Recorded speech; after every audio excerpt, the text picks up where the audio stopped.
عودناكم اليوم غادي تتابعوا معنا واحد العمليه اخرى ديال التنقيب. اليوم حاجه استثنائيه، والحاجه اللي هي سبيسيال في هذه المهمه هو انه جينا لواحد البلاصه، واحد 5 هكتار. لو كليون ديالها لو كليون ديالنا ما راهش كاين، مي كاين اللي كينوب عليه. اللي غادي نقولوا الحاجه اللي هي سبيسيال هو ان ما عندناش طريق منين غادي ندخلوا، دونك اضطرينا انه ناخذوا الغمار ديال هاد الجبال هادو، وغادي تتابعوا معنا هاد الحلقه وغادي تشوفوا شنو هما المتاعب ديال هاد، يعني غادي نمشيو معنا خطوه باش تشوفوا شنو هي المميزات ديال هاد المهمات باش تكونوا على ديالها هاد المهنه. نتفضلوا معايا.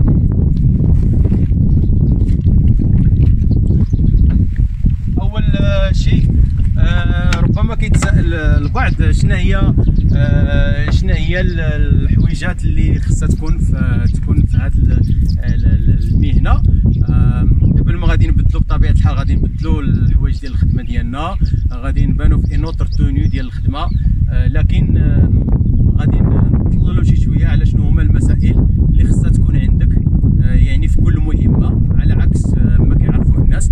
اذا اول حاجه ملي كتنزل في شي منطقه اولا ملي كتكون اتفقتي مع الزبون، لابد انه دير ان سيتياسيون سيغ لا كارت جيولوجي. كاين ان طرافاي دو بيرو، كدير تريتمون ديال لي زيماج ساتيليتير، صور بالقمر الاصطناعيه، كتشوف شنو هما القاعده البيانات اللي عندك كلها. اذا كتاخذ واحد الفكره على المنطقه اللي غتجي عليها. لكن اللي هو اهم شيء واللي هو السلاح اللي غادي يكون عندك، لابد ما غادي تكون اذا مسلح بواحد الحويجات.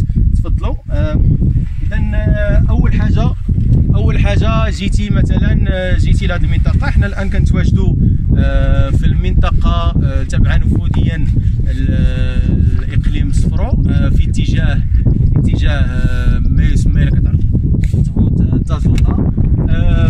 هي منطقه واعده معروفه الموارد المائيه ديالها، لكن التهيئه ديال الطرق يعني مازال لحدود الان حتى لا بيست ما كايناش. دونك كاين اراضي يمكن تبين في الفيديو. اذا كاين هناك اراضي فلاحيه اللي مازال ما وصلش ليها يعني مازال ما وصلش ليها لي بيست، مازال ما وصلش ليها الطريق.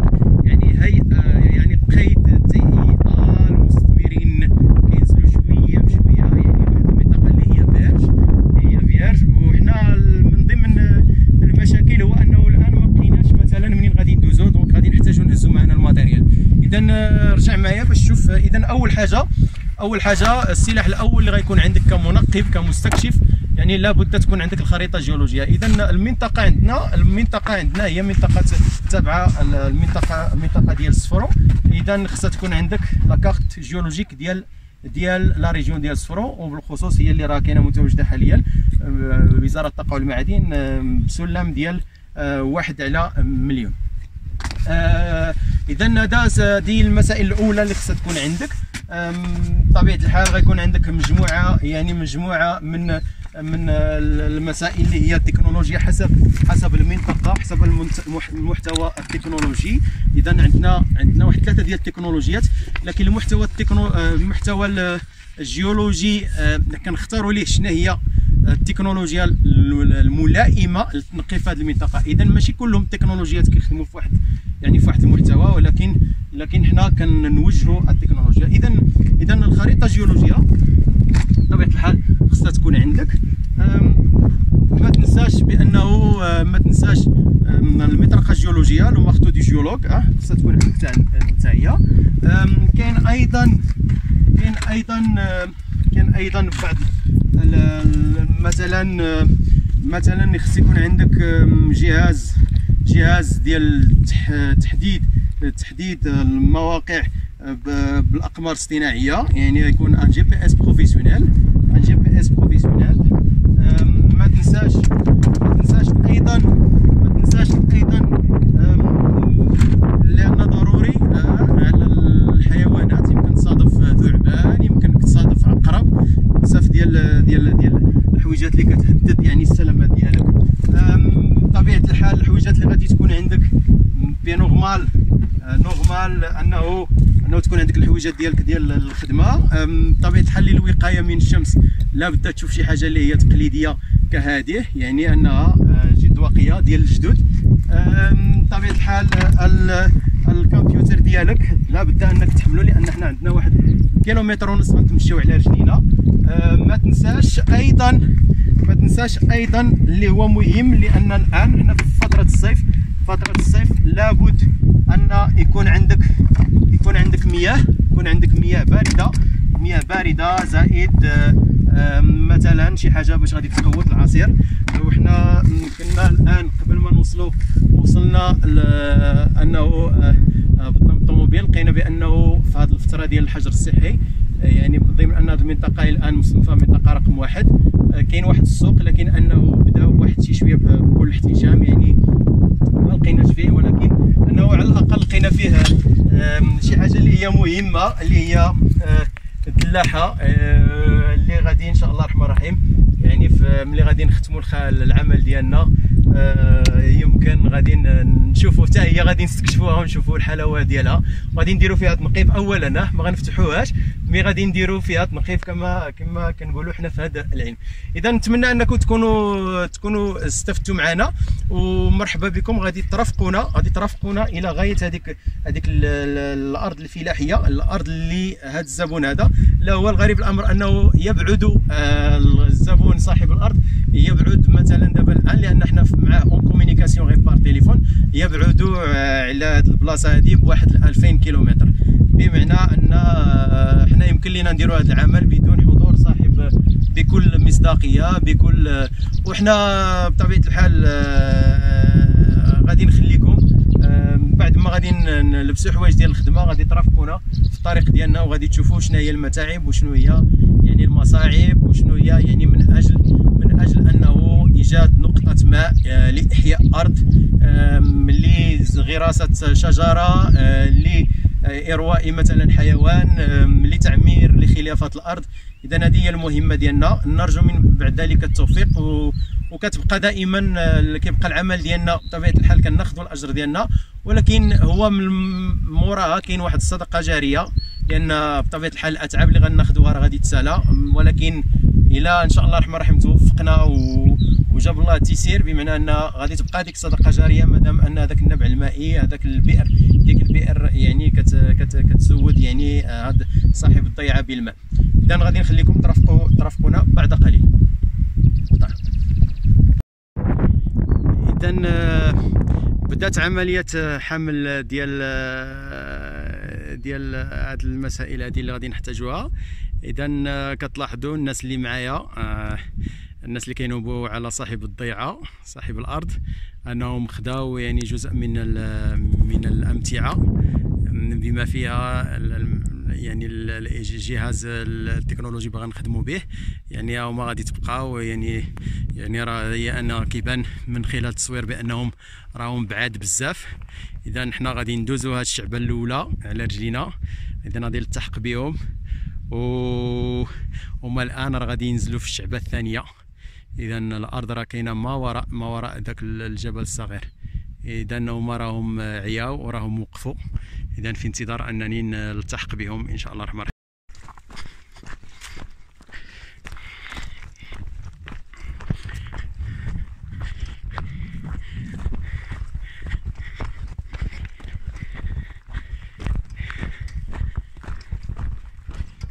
غادي نلتحق بالشخصين اللي كيرافقوني، هما الناس كما سبق ان ذكرنا انه الناس اللي كينوبوا على صاحب الضيعه بطبيعه الحال، لان هما كيرافقوني بحكم انهم هما اللي كيعرفوا الحدود ديال القطعه الارضيه، لان كما كتشوفوا يعني ارض محجره. بالنسبه لي هذه العمليه يعني كتدخل في باب عمليه ان شاء الله كنتمنى تكون سهله. علاش؟ لان غادي نخدم اليوم في تكوين جيولوجي واحد. اذا الامكانيات ديال وجود الماء كاينه وحده، امكانيه وحده، هو الصخره الدولوميتيه اللي بعد قليل غادي نتحدثوا على لي ديتاي ديالها، المحتوى الجيولوجي، نوع التكوين، نتحدث لكم على شويه على البنيويه. من بعد البنيويه غادي نشوفوا نحددوا الموقع ديال هذه القطعه الارضيه. حقيقه هو هذه الارض مازال ما وصل ليهاش الاستثمارات، كما كتشاهدوا ان الاستثمارات بدات في الجهه الاخرى. علاش؟ لان الوضع القانوني ديال الاراضي في الجهه الاخرى ليس كمثله في هذه المنطقه. هناك من يتشبث بارضه، يعني كاين هناك القبائل اللي كتشبث بالارض ديالها ما كتبيعش، لكن هناك قبائل اخرى. اذا هذه مساله اخرى، مساله كتعلق بمسائل الارتباط بالارض. كاين القبائل اللي ما كتبغيش يعني تسيدي لي تير ديالها، يعني انها تخلي انها رغم ان ما عندهاش الاستثمارات قدره على الاستثمار، لكن كتبقى متشبثه في الاراضي. اذا حنا غادي نوصلوا المكان اللي فيه يعني شويه ديال الاخضرار، يعني مازال مورانا الطريق. اذا غادي تمشيو معنا وترافقونا. اذا وصلنا لعين المكان، الى الارض يعني المراد استكشافها وكشفها والتنقيب فيها عن الماء. اذا الحدود ديالها تتجاوز هذه المنطقه اللي رانا واقفين فيها الى بعض نقطه الى يعني البلاصه اللي فيها يعني شويه ديال الاخضرار. اذا ولكن هناك التباس انه كاين اراضي متشابهه، ارض داخله في ارض، ما كنعرفوش الحدود ديال هذه القطعه الارضيه. اذا فيها هي 5 هكتارات، ولكن الناس اللي كينوبوا على صاحب الضيعه. اذا الان العمل الاول هو ان خصنا نعرفوا الحدود ديال الخدمه ديالنا. سي حميد، يمكن لي نعرف كيفاش غادي نخدم انايا الان؟ انا متواجد في هذه القطعه الارضيه فيها 5 هكتارات. شنو باش غادي نعرف نفرق ما بين الارض ديال هذا السيد والارض ديال هذا السيد هذا اللي غادي نخدموا فيها؟ نعم. اذا هذا هو الحد. اذا هذا هو الحد بطبيعه الحال. اذا هنا الحد كما كتشاهدوا ما كاينش بوطو، ما كاينش روبير. اذا كاين واحد كما كنقولوا كركور ديال الحجر. بطبيعه الحال كاين الاولى، الثانيه، الثالثه، وعلى التوالي ان غاديه الى راس ديال الجبل ليه. اذا في الجهه الاخرى كذلك مثال. اذا حنا ملي غادي نضطروا ان نتمشاو، يعني غادي نديروا اكسبلوريو كاع هاد لو تيران اللي كتشوفوا. كاين هنا ان ديفيرونس دالتيتود، لا دينيفلي كبيره، كاينه شعبه كبيره في وسط الارض، شعبه كبيره. ومن بعد غادي نشوفوا هاد الشعبه هادي كيسكو سا فا دوني اون طونكو مثلا جيولوجيا شنو هي هاد الشعبه. اذا مزيان، انا سي اون انديكاسيون بالنسبه ليا تو سويت باسكو انا عندي هذه سي اون فاي. دونك فوالا لا دينيفلي. من بعد غادي نخدموا الفوق وغادي نضطروا اننا نهبطوا لتحت. علاش؟ لان غادي نشوفوا الامكانيات اللي كاينه ديال المرور ديال المياه. واش السؤال المطروح، واش المياه غيكون يعني في الجهه الاخرى او عندنا هنايا؟ لان انا طونكو ان مازال ما خدمناش، ما عرفناش واش حنا غادي نشدوا الماء من بارتي دون التيتود كبيره، سينون واش غادي نهبطوا ليه لتحت.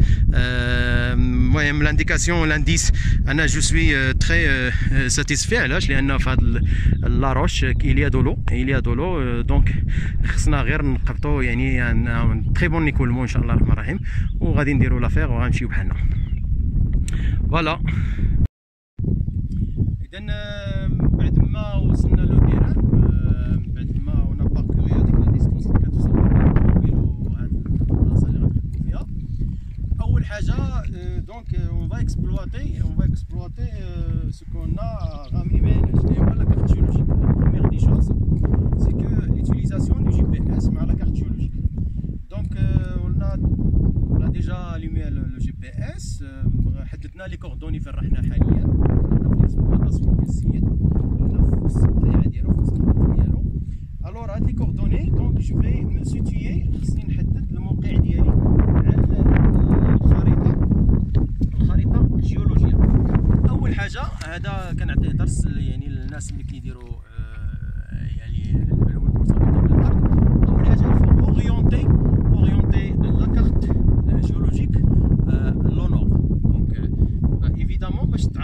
شويه. علاش؟ لان من بعد لان الفو اكسبلواتي سا افون. كنعرفوا علاش لا كارت جيولوجيك. بروميير دي شوز كنشوفوا شنو هي لا فورماسيون جيولوجيك اللي عندنا اللي حنا واقفين فيها.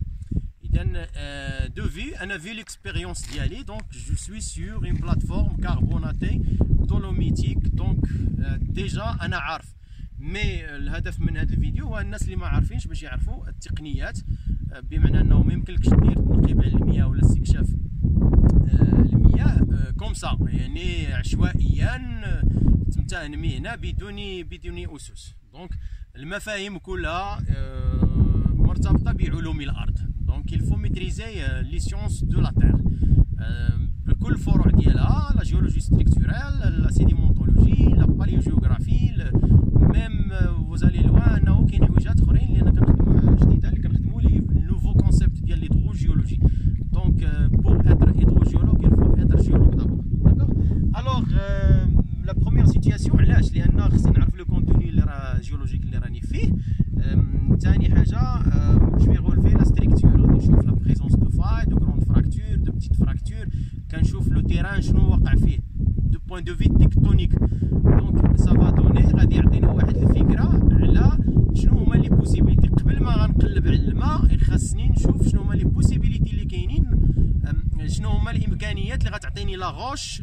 يعني انا غادي توقع واحد لا كومونيكاسيون، واحد التواصل بيني وبين التكوين الجيولوجي اللي غادي نخدم فيه.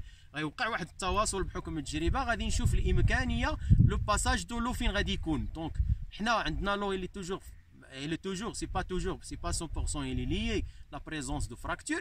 كاين كما كنقولوا بالعربيه الفوالق، يقدر يكون عندنا فالق بمعنى انه ينتج ماء، يعني بمعنى انه يكون فيه جريان، وكاين هناك فوالق ما كتكونش فيها مياه، بمعنى انه سي با توجور برودكتيف، بمعنى ما كينتجوش هاد الفوالق يعني 100% الماء. اذا اول حاجه مون جي بي اس لي كوردوني ديالي، دونك باتصال مع جميع الاقمار الاصطناعيه. اذا اول حاجه خصك تاكد بانه مثلا عندك ان تري بون سينيال في لو جي بي اس. دونك غادي تشوف لو نومبر ديال لي ساتيليت، يعني الاقمار الاصطناعيه اللي قابلت لك هذا الجي بي اس كوم سا باش تاخذ يعني اون بريسيزيون ديال واحد التدقيق في البلاصه اللي راك فيها الان، يعني باش تطيح في لاكارت جيولوجيك، يعني في لوندروا اللي راك فيه اكزاكتومون بكل تدقيق. اذا عندنا باغ اكزومبل حنا لي كوردوني لومبير، كنخدموا بلي كوردوني لومبير اللي هو حنا لا ريفيرونس ديالنا هو مركز مرشيش. اذا كنخدموا بليشال جيوغرافيك كيلومتري. اذا 562 دونك غادي نمشيو تو دو سويت 562. هذا غادي سي ان كور بيداغوجيك غير باش تعرفوا نتوما. دونك انا تو دو سويت باسكو جو كوني ديجا لو كونتوني جيولوجيك. الور 560 562 et في l'autre côté donc les latitudes 334 donc 334 1 2 3 4. donc je suis في واحد لا زون فوالا. يمكن لك تقرب كوم سا. دونك جو سوي في هاد لوندروا. الوغ لوندروا لا بروميير دي شوز سي كو جو سوي في واحد انفورماسيون دولوميتيك اللي هي غادي نقولوا دونك غنمشي ليشال نمشيو لا ليجوند كوم سا غادي نعرف بالضبط اش من دولومي اللي عندي. دونك لي تري فراكتوري دايور بار بلوس انه زياده على ذلك. اذا غادي تشوفوا هذه الخطوط السوداء بمعنى انها لوريونتاسيون ديال لا فراكتوراسيون. اذا لوريونتاسيون ديال لا فراكتوراسيون، اذا اتجاه ديال الانكسارات اللي عندنا. اذا حنا لي بوسيبيليتي اللي عندنا ديال الماء لابد انك تشوف واحد القضيه، تشوف هما شنو هما لي زون داليمونطاسيون، شنو هي مناطق ديال التغذيه، مناطق اللي يمكن يمر منها الماء، فين غادي اكسيتيرا. اذا حنا عندنا راني في واحد لا زون ديال ان غروند فراكتور.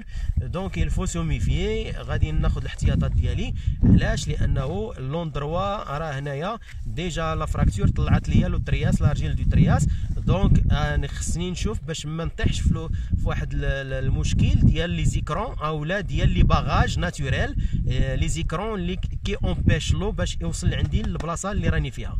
اذا هذا هو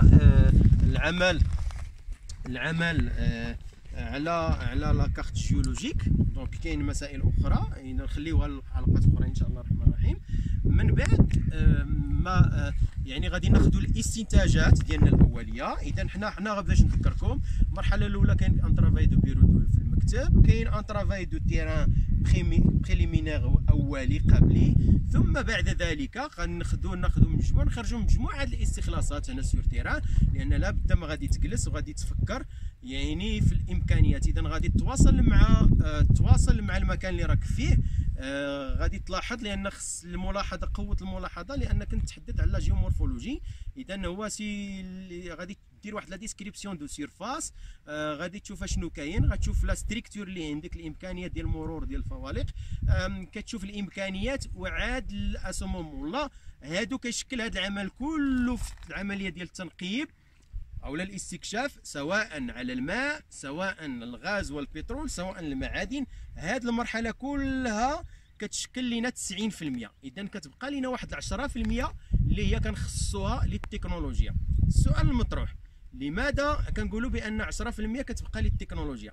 لان هذا العمل كله اللي دار، هذه الاستنتاجات كلها هي اللي غادي توجه لنا التكنولوجيا. دونك حنا اون كومود، بمعنى انه حنا كنوجهوا التكنولوجيا. اذا المكان هنا غادي نعطيكم الخلاصه مثلا من خلال التجربه ديالي، بمعنى انه هنايا راني الان سيغ اون بلاتفورم كربوناتي دولوميتيك، يعني على الصخره الدولوميتيه اللي هي صخره طباشيريه، اللي هنا في العمق ديالها يعني كتمشي الى حدود 240 متر اقل او اكثر واحد شي شويه. اذا هي كتمشي، كنوجدوها في بعض المناطق بطبيعه الحال كنوجدوها اقل من ذلك، كتوصل 40 متر 50 متر، ولكن في مناطق اخرى تتجاوز 200 متر. وهي فيها 3 انواع. الصخره الدولوميتيه فيها 3 ديال الانواع، وكاين واحد تراتبيه. اذا الصخره الدولوميتيه الرمليه، الصخره الدولوميتيه ماسيف بمعنى انها كثيفه جدا وقاصحه، وكاين الصخره الدولوميتيه الفراكتوري اللي كتكون مكسره جدا. اذا باين سور لو تيران حنا راه كنشوفوا بعينينا، دونك كنعرفوا لو كونتوني. ولكن في لو باساج، يعني في المرور ديال الفوالق، كل هادشي كتنافى كل هاد الامكانيات، بمعنى انه في المرور ديال الفالق بمعنى هادشي كله كيتبدل كنوليو في واحد المنطقه اللي منطقه ديال التماس ديال الصخره، اللي كتولي فيها يعني تولي فيها تعطينا في غالب الاحيان كتعطينا مرور ديال المياه. اذا التكنولوجيا وحنا غادي نوجهوها بعد قليل، وغادي تشوفوا يعني من بعد النتيجه ان شاء الله الرحمن الرحيم. غتبقاو معنا، ربما ما غاديش نصوروا من بعد بزاف، مي غادي نعطيكم النتيجه ديال هذا العمل، وكمسا غادي تكونوا خديتوا فكره على علم المياه الجوفيه وكيفاش كنخدموا باش نديروا الترقيب عن المياه. ماشي هو بالطريقه اللي كيعرفوها الناس، لكن بطريقه علميه، وهي ميثود طريقه كونفونسيونيل متعارف عليها، غير انما كيبقى الابداع لكل واحد حسب تجربته في الميدان. الان رحنا في قلب الارض. لور غادي نشوفوا سور لو تيران une grande fracture. Donc une grande fracture. Donc الى جينا من لهيه مشينا دونك البلاصه اللي راه مزروعه، البلاصه اللي مزروعه. دونك لا فراكتور بلي برونش ديالها، لا غروند فراكتور بلي برونش ديالها. دونك انا مضطر خاصني نطلع لتما. علاش؟ لان خاصني نطلع دو لوطر كوتي اشنو واقع تما. دونك لو سويفي ديالي لهاد لا غروند فراكتور خصني نشوف لا ديريكسيون ديالها. اذا باش تعرف لا ديريكسيون ديالها، دونك خاصك يكون عندك اون بوصول pour mesurer la direction ديال لا فراكتور، اللي ديجا تكون عارف لا ديريكسيون ديالها كوم ميم لا كونستاتاسيون ديالها سور بلاص سور لا كارت، وخصها تكون لا ميم اللي كاينه سور لا كارت جيولوجيك. علاش؟ parfois تيكونوا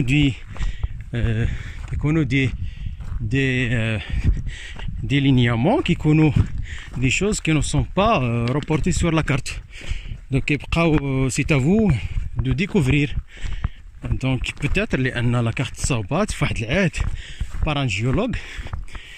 Rarement في تلقى donc l'information elle est à 100%, hein. Donc l'information, donc c'est à vous de travailler vraiment sur terrain. Vous faites un travail de géologue. Faites un travail de géologue. Suivez le linéament et la direction. Il y en a le suivi dialc. Essayez de parcourir le tracé ديالها à la surface que vous avez détecté à la surface. Comme ça باش تكون على يقين وعلى بينة بأنه le travail ديالك sera un travail parfait, un travail de géologue, un travail de professionnel que vous allez appliquer vraiment l'hydrogéologie ديالك. Donc voilà, que vous allez découvrir la grande fracture. Donc de l'autre côté, donc comme prévu غادي نشوفوا une vue spectaculaire vraiment. انا جيت دابا مع لا ديريكسيون ديال لا فراكتور، راني في قلب لي برونش، في قلب لا برونش ديالها، لان فيها دو برونش. فوالا تيمار ديال لا مونتي ديالنا لهاد الجبيل. هلا لو غران، فوالا وصلنا كوم بريفي يعني في وسط لا برونش ديال لا غروند فراكتور. هادي ديري وحده يعني تبعتها.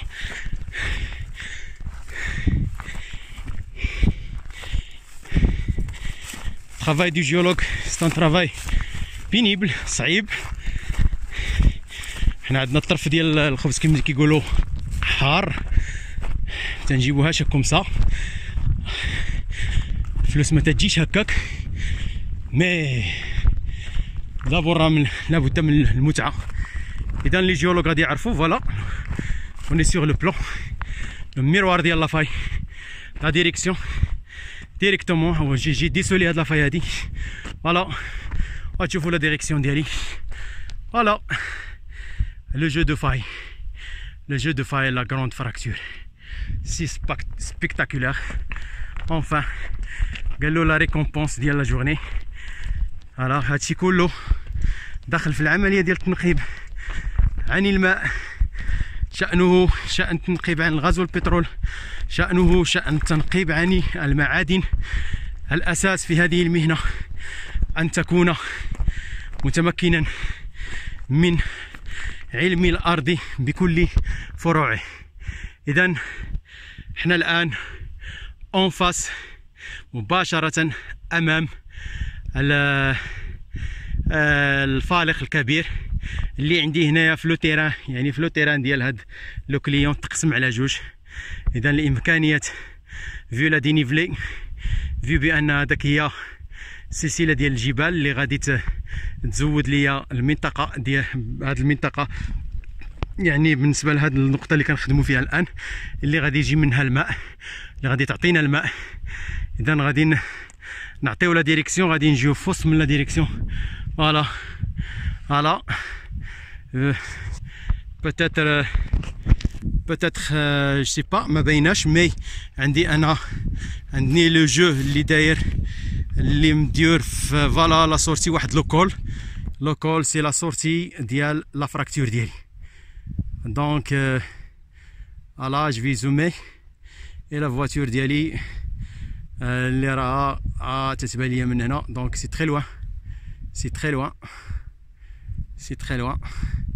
فوالا le résultat du travail, c'est que il faut rechercher la fracture, la suivre, la détecter et ensuite كدير لي كونستاتاسيون ديالك et vous accommoder la technologie à ce moment-là.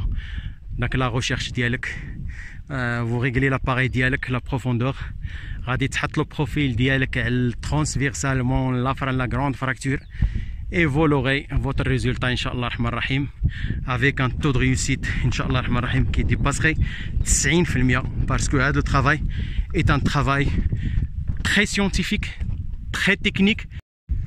إذا بعد ما حددنا لا غروند فراكتور دونك خصنا نشوفوا لي تراس ديالها في لو تيران اللي راه كنكسبلوريو. دونك هنا غتكون واحد المهنيه كبيره بحسب التجربه لان هذا الشيء ما تيتدرسش في المدرجات وما كيتدرسش في يعني في المدرجات ديال الجامعات ولا في القاعات ديال الدراسه. هذا الشيء كيتدرس في يعني في الميدان. اذا فوالا راني في لا زون ديال لا فراكتور. فوالا لي زانديس ديالي دونك لي بلون ديال لا روش ديالي لي بلون ديال دو لا فاي. دونك غادي تشوف دونك il faut détecter ça sur donc c'est un savoir faire خص يكون عندك باش ديتيكتي لو كولوار ديال لا فراكتور. اذا الا شفتوا لا ديريكسيون دونك انا في الاول دونك كانت كما كنقولوا ضغط عليا هاد لا فراكتور كنت تبعتها دونك في لو ميليو في الجهه الاخرى لكن ليماجري ما طلعتليش اوكين انديكاسيون ديال لا بريزونس دو لو. اي دونك قلبت لقيت دونك لو كولوار من بعد فوالا لو كولوار ديالنا هو هذا وهو اللي عطينا دونك عطينا لا ديريكسيون ديال الماء. دونك لا فوا ديكولمون سي بلو بروبابل افيك ان سيرتيتود ديال 98% في هذا اللوكا هذا لان فريمون ليماجري طلعت ليا شي حاجه اللي هي ديال امبيكابل واللي هي سبيكتاكولير. دونك فوالا باسكو شنو دار دونك لا فراكتور. دونك لا فراكتور شنو دارت كاين هنا ان فيراج ديال ليكولمون كاين ان فيراج فوالا دونك دو لوتر كوتي دونك دازت فوسط لا كولين. دونك لا فراكتور صلا هي اللي راه دايزه عندنا فوسط لا كولين واللي غادي تعطينا هاد ليكولمون وفريمون لقيتو دونك لا فراكتوراسيون اللي انطونس في هاد الجهه وفوالا غادي نتبع لا ديريكسيون دونك لو بونداج ديال لي كوش ديالي في لوتر كوتي فوالا و لا دونك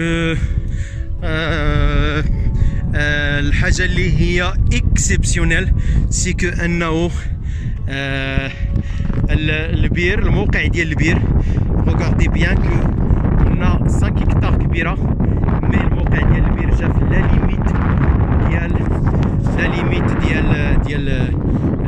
لا ليميت ما بين ديال الحدود.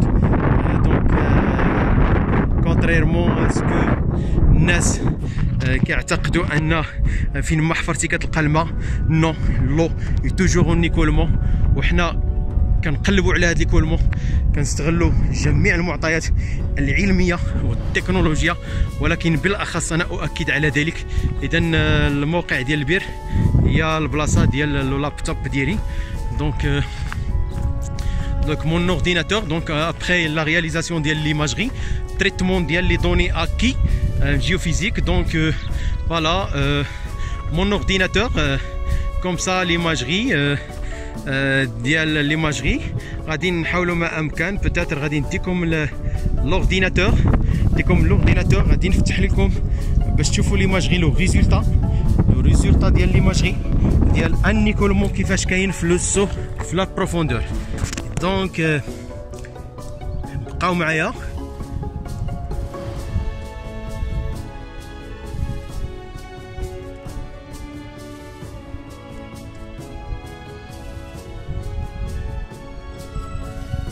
Alors voilà.